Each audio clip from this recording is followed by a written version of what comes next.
Hi friends, ನಮಸ್ಕಾರ. ತಥಾಗತಕ್ಕೆ ಸ್ವಾಗತ. ನಾನು ನವೀನ್.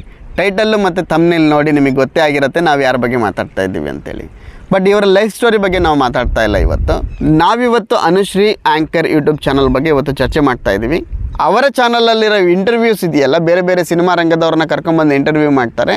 ತುಂಬ ಟ್ರೆಂಡಿಂಗಲ್ಲಿರೋರನ್ನ ಕರ್ಕೊಂಬಂದು ಇಂಟರ್ವ್ಯೂ ಮಾಡ್ತಾರೆ. ಅದು ನನಗೆ ತುಂಬ ಇಷ್ಟ ಅನಿಸುತ್ತೆ. ಜೊತೆಗೆ ಜನಗಳಿಗೂ ಕೂಡ ಅದು ತುಂಬ ರೀಚ್ ಆಗಿದೆ. ಹಾಗಾಗಿ ಅವರು 20 ಲಕ್ಷ 30 ಲಕ್ಷ ವ್ಯೂಸ್ ಕೂಡ ಆಗಿದೆ ಆ ಥರದ ವೀಡಿಯೋಸ್ಗಳು. ಕನ್ನಡದ ಚರಿತ್ರೆ ಅನ್ನೋ ಒಂದು ಯೂಟ್ಯೂಬ್ ಚಾನಲಲ್ಲಿ ಇವರ ಬದುಕಿನ ಬಗ್ಗೆ ಸಾಕಷ್ಟು ವಿಷಯಗಳನ್ನು ಹೇಳಿದ್ದಾರೆ. ಅದ್ರ ಬಗ್ಗೆ ನಾವು ಮತ್ತೆ ರಿಪೀಟ್ ಮಾಡ್ಕೊತ ಟೈಮ್ ವೇಸ್ಟ್ ಮಾಡೋದು ಬೇಡ. ಬೇರೆ ವಿಷಯದ ಬಗ್ಗೆ ನಾವು ಚರ್ಚೆ ಮಾಡೋಣ. ನಾವು ನಮ್ಮ ಎಲ್ಲ ವೀಡಿಯೋಸ್ಗಳಲ್ಲಿ ಕೊನೆಗೆ ಇಲ್ಲ ಮಧ್ಯದಲ್ಲಿ ನಾವು ರೆವಿನ್ಯೂ ಬಗ್ಗೆ ಚರ್ಚೆ ಮಾಡ್ತಾ ಇದ್ವಿ. ಇವರು ಯೂಟ್ಯೂಬಲ್ಲಿ ಎಷ್ಟು ವೀಡಿಯೋಗಳನ್ನು ಹಾಕ್ತಾ ಇದ್ದಾರೆ, ಅದ್ರ ಮೇಲೆ ಎಷ್ಟು ರೆವಿನ್ಯೂ ಜನರೇಟ್ ಆಗ್ತಾ ಇರ್ಬೋದು ಅಂದಾಜು ಅನ್ನೋದ್ರ ಬಗ್ಗೆ ಒಂದಷ್ಟು ಚರ್ಚೆ ಮಾಡೋಣ. ಯಾಕೆ ಅಂದರೆ ಇದೇ ಒಂದು ವಿಷಯದ ಮೇಲೆ ನಾವು ಮುಂದೆ ಡಿಸ್ಕಸ್ ಮಾಡೋರಿದ್ದೀವಿ. ಇವರು 2022 ಮೇ ತಿಂಗಳಲ್ಲಿ ಸುಮಾರು 9 ವೀಡಿಯೋಗಳನ್ನು ಹಾಕಿದ್ದಾರೆ. ಈ 9 ವೀಡಿಯೋಗಳಲ್ಲಿ ಕೆಲವೊಂದು ವೀಡಿಯೋಸು 50,000 60,000 ಆಗಿದೆ ವ್ಯೂಸು.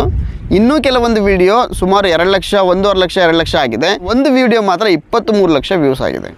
ಮೇ ತಿಂಗಳಲ್ಲಿ ಇವರ ವೀಡಿಯೋಸಿಂದ ಬಂದಿರೋದು ಸುಮಾರು 33 ಲಕ್ಷ ವ್ಯೂಸು. ಅದ್ರ ಜೊತೆಗೆ ಒಂದು 20 ಲಕ್ಷ ಅಂತೂ ಆರಾಮಾಗಿ ಹಳೆ ವೀಡಿಯೋಸ್ಗಳು ಒಂದಷ್ಟು ಓಡಿರುತ್ತೆ. ಒಂದು 50 ಲಕ್ಷ ಅಂತೂ ವೀಡಿಯೋಸು ವ್ಯೂಸ್ ಆಗಿರುತ್ತೆ.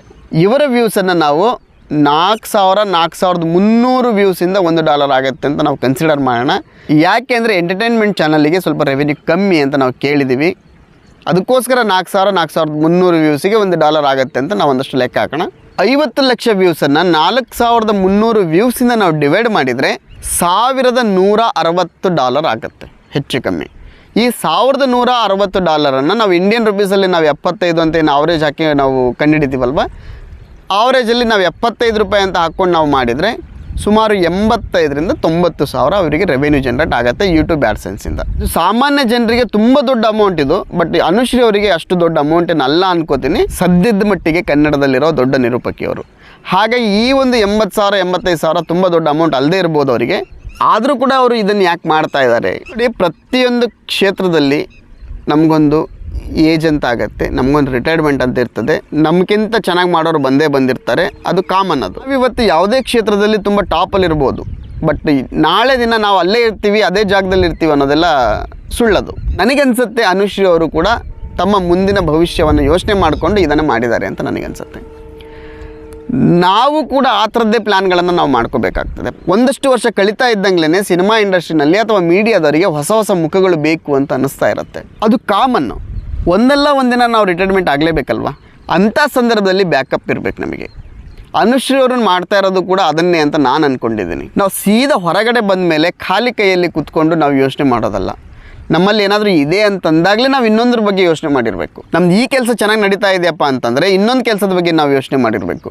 ನಂದು ಈ ಬ್ರಾಂಚ್ ಚೆನ್ನಾಗಿ ನಡೀತಾ ಇದೆಯಪ್ಪ ಅಂತಂದರೆ ಇನ್ನೊಂದು ಬ್ರಾಂಚ್ನ ಬಗ್ಗೆ ನಾವು ಯೋಚನೆ ಮಾಡಿರಬೇಕು. ಈ ಬಿಸ್ನೆಸ್ ಚೆನ್ನಾಗಿ ನಡೀತಾ ಇದೆ ಅಂತಂದರೆ ಬಿಸ್ನೆಸ್ ಮ್ಯಾನ್ಗಳು ಏನು ಮಾಡ್ತಾರೆ, ಬೇರೆ ಥರದ್ರಲ್ಲಿ ಯೋಚನೆ ಮಾಡಲಿಕ್ಕೆ ಶುರು ಮಾಡ್ತಾರೆ, ಬೇರೆ ಬಿಸ್ನೆಸ್ಸಲ್ಲಿ ದುಡ್ಡು ಹಾಕಲಿಕ್ಕೆ ಶುರು ಮಾಡ್ತಾರೆ.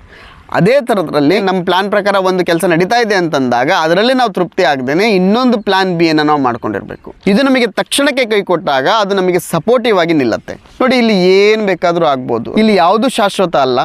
ಇವತ್ತಿನ ಒಂದು ದೊಡ್ಡ ಯೂಟ್ಯೂಬ್ ಚಾನಲ್ ನಾಳೆ ದಿನ ಇಲ್ಲದೇನೂ ಇರ್ಬೋದು, ಅಥವಾ ಆ ಜಾಗದಲ್ಲಿ ಇನ್ನೊಂದು ಯೂಟ್ಯೂಬ್ ಚಾನಲ್ ಬಂದು ಕೂತ್ಕೋಬೋದು. ಅಕಸ್ಮಾತ್ ಅವ್ರು ಅಲ್ಲಿಂದ ಹೊರಗೇನಾದರೂ ಬಂದಾಗ ಈಗ 8-9 ವೀಡಿಯೋಗಳನ್ನು ಹಾಕ್ತಾ ಇದ್ದಾರೆ. ಆವಾಗ ಇದನ್ನೇ ಅವರು ಮೇನ್ ಕೆಲಸ ಮಾಡಿಕೊಂಡು ಸುಮಾರು 30-35 ವೀಡಿಯೋ 40 ವೀಡಿಯೋಗಳನ್ನು ಹಾಕ್ಲಿಕ್ಕೆ ಶುರು ಮಾಡಿದಾಗ ಆಟೋಮೆಟಿಕಲಿ ಏನಾಗುತ್ತೆ, 80,000 ಇದ್ದಿದ್ದು 2 ಲಕ್ಷಕ್ಕೆ ಹೋಗಬಹುದು. ಯಾವುದೂ ಗ್ಯಾರಂಟಿ ಇರೋಂಗಿಲ್ಲ ಇಲ್ಲಿ. ಹಾಗಾಗಿ ಅದು ಒಂದು ಆಸರೆಯಾಗಿ ನಿಲ್ಲುತ್ತೆ. ಜೊತೆಗೆ ಕ್ಯಾಮ್ರಾ ಮುಂದೆ ಇದ್ದಂಥವ್ರು, ಮೀಡಿಯಾದಲ್ಲಿ ಇದ್ದಂಥವ್ರಿಗೆ ನಾರ್ಮಲ್ ಆಗಿರ್ಬೇಕಂದ್ರೆ ಸ್ವಲ್ಪ ಕಷ್ಟ. ಅಂದರೆ ತಮ್ಮ ವೃತ್ತಿ ನೆನಪಾಗ್ತಾನೆ ಇರುತ್ತೆ. ಮತ್ತು ಜನನೂ ಕೂಡ ಕೇಳ್ತಾ ಇರ್ತಾರೆ, ಯಾಕೋ ಮರೆ ಆಗಿಬಿಟ್ರು ಹೋಗ್ಬಿಟ್ರು ಅಂತೇಳಿ.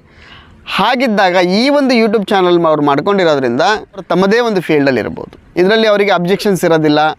ತಮಗೆ ಎಷ್ಟು ದಿನ ಬೇಕೋ ಅಷ್ಟು ದಿನ ಕೆಲಸ ಮಾಡ್ಬೋದು, ಬೇಕಾದಂಗೆ ಇರ್ಬೋದು, ಅವ್ರಿಗೆ ತೊಂದರೆ ಇಲ್ಲ. ಇಲ್ಲಿ ಈ ಒಂದು ವಿಡಿಯೋದಿಂದ ನಾನು ಹೇಳಕ್ಕೆ ಹೊರಟಿರೋದು ಇಷ್ಟೇ. ಯಾವುದು ಶಾಶ್ವತ ಅಲ್ಲ.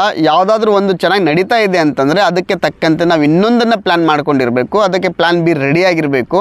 ಅದು ಯಾವುದೇ ಕ್ಷೇತ್ರ ಆಗಿರ್ಬೋದು. ನಾವು ಏನೇ ಕೆಲಸ ಮಾಡಿದರೂ ಅದರದ್ದು ಪಾಸಿಟಿವ್ ಮತ್ತು ನೆಗೆಟಿವ್ ಎರಡನ್ನೂ ನಾವು ಯೋಚನೆ ಮಾಡಿಕೊಂಡೇ ಹೋಗಬೇಕು ಮುಂದಕ್ಕೆ. ನಾವು ಬರೀ ಪಾಸಿಟಿವ್ ಯೋಚನೆ ಮಾಡ್ಕೊತ ಹೋದರೆ ಆಗೋದಿಲ್ಲ. ಒಂದು ಯೂಟ್ಯೂಬ್ ಚಾನಲ್ಲಿಗೆ 1 ಲಕ್ಷ ಇವತ್ತು ಆ್ಯಡ್ಸೆನ್ಸಿಂದ ಬರ್ತಾ ಇದೆ ಅಂತಂದರೆ ನಾಳೆ 1 ಲಕ್ಷ ಬರುತ್ತೆ ಅಂತ ಗ್ಯಾರಂಟಿ ಇರೋಂಗಿಲ್ಲ. ನಾಳೆ ದಿನ ಅದು 2 ಲಕ್ಷನೂ ಆಗ್ಬೋದು, 10,000ಕ್ಕೂ ಬಂದು ನಿಂತ್ಕೋಬೋದು. ಇದು ಬರೀ ಯೂಟ್ಯೂಬ್ ಚಾನಲ್ಗೆ ಸಂಬಂಧಪಟ್ಟಿದ್ದಲ್ಲ ಅಥವಾ ಒಂದು ಸಿನಿಮಾ ರಂಗಕ್ಕೆ ಸಂಬಂಧಪಟ್ಟಿದ್ದಲ್ಲ, ಇದು ಎಲ್ಲ ಬಿಸ್ನೆಸ್ಸಿಗೂ ಸಂಬಂಧಪಟ್ಟಿದ್ದು, ಎಲ್ಲ ಕ್ಷೇತ್ರಕ್ಕೂ ಸಂಬಂಧಪಟ್ಟಿದ್ದು. ನೀವು ಏನಾದರೂ ಚಿಕ್ಕ ಪುಟ್ಟ ಕೆಲಸ ಮಾಡಿದರೂ ಕೂಡ ಅಷ್ಟೇ. ಒಬ್ಬ ವ್ಯವಸಾಯ ಮಾಡೋ ರೈತ ಏನಾದರೂ ಜಾಸ್ತಿ ಬಂದು ಬೆಳೆ ಹಾಳಾಯಿತು, ಇಲ್ಲ ಮಳೆ ಬರ್ದೇ ಬೆಳೆ ಹಾಳಾಯಿತು ಅಂತಂದಾಗ ಬೇರೆ ಏನಾದರೂ ನಮಗೆ ಇನ್ಕಮ್ ಸೋರ್ಸ್ ಇದ್ದರೆ, ಸೈಡಲ್ಲಿ ಕುರಿ ಸಾಕಾಣಿಕೆ ಮಾಡ್ಕೊಂಡಿದ್ದೀವಿ ಅಥವಾ ಕೋಳಿ ಸಾಕಾಣಿಕೆ ಮಾಡ್ಕೊಂಡಿದ್ದೀವಿ ಅಥವಾ ಮತ್ತೊಂದು ಏನಾದರೂ ಒಂದು ಮಾಡ್ಕೊಂಡಿದ್ದೀವಿ ಅಂತಂದಾಗ ನಮಗೆ ಅಷ್ಟು ಭಯ ಇರಲ್ಲ. ಈ ವರ್ಷ ನನಗೆ ಬೆಳೆ ಹಾಳಾಯಿತು, ನನಗೇನು ರೆವೆನ್ಯೂ ಸೋರ್ಸೇ ಇಲ್ಲ ಅಂತಂದಾಗ ನಮಗೇನು ಅನಿಸುತ್ತೆ, ಒಂದು ಸರಿ ಎದೆ ಹೊಡೆದಂಗೆ ಆಗ್ಬಿಡುತ್ತೆ. ಇಡೀ ವರ್ಷ ನಾನು ಹೆಂಗೆ ಮ್ಯಾನೇಜ್ ಮಾಡಲಿ ಅನ್ನೋ ಒಂದು ಭಯ ಶುರು ಆಗಿಬಿಡುತ್ತೆ. ಅದಕ್ಕೋಸ್ಕರ ನೀವು ಎಲ್ಲೇ ಇರಿ, ಏನೇ ಮಾಡಿ, ಒಂದು ಪ್ಯಾಸಿವ್ ಇನ್ಕಮನ್ನು ಮಾಡ್ಕೊಳ್ಳಿ. ಅನುಶ್ರೀ ಅವರಿಗೆ ಇದೊಂದು ಪ್ಯಾಸಿವ್ ಇನ್ಕಮ್ ಅಷ್ಟೇ. ಮೇನ್ ಇನ್ಕಮ್ ಬರ್ತಾ ಇರೋದು ಅವರು ಮೇನ್ ಸ್ಟ್ರೀಮ್ ಮಾಧ್ಯಮದಲ್ಲಿ ಅವರು ಏನು ಕೆಲಸ ಮಾಡ್ತಾ ಇದ್ದಾರಲ್ವ, ಅದರಿಂದ ಅವ್ರದ್ದು ಮೇನ್ ಇನ್ಕಮ್ ಬರ್ತಾ ಇದೆ. ಯಾರು ಕೂಡ ಒಂದನ್ನೇ ನಂಬ್ಕೋಬೇಡಿ, ಆದಷ್ಟು ಪ್ಯಾಸಿವ್ ಇನ್ಕಮನ್ನು ಮಾಡ್ಕೊಳ್ಳಿ ಅಂತ ಹೇಳ್ತಾ ಇಲ್ಲಿವರೆಗೂ ಈ ಒಂದು ವಿಡಿಯೋನ ನೋಡಿದ್ದಕ್ಕೆ ತುಂಬ ಥ್ಯಾಂಕ್ಸ್. ಲೈಕ್ ಮಾಡಿ, ಶೇರ್ ಮಾಡಿ, ಸಬ್ಸ್ಕ್ರೈಬ್ ಮಾಡಿ. ಬಾಯ್.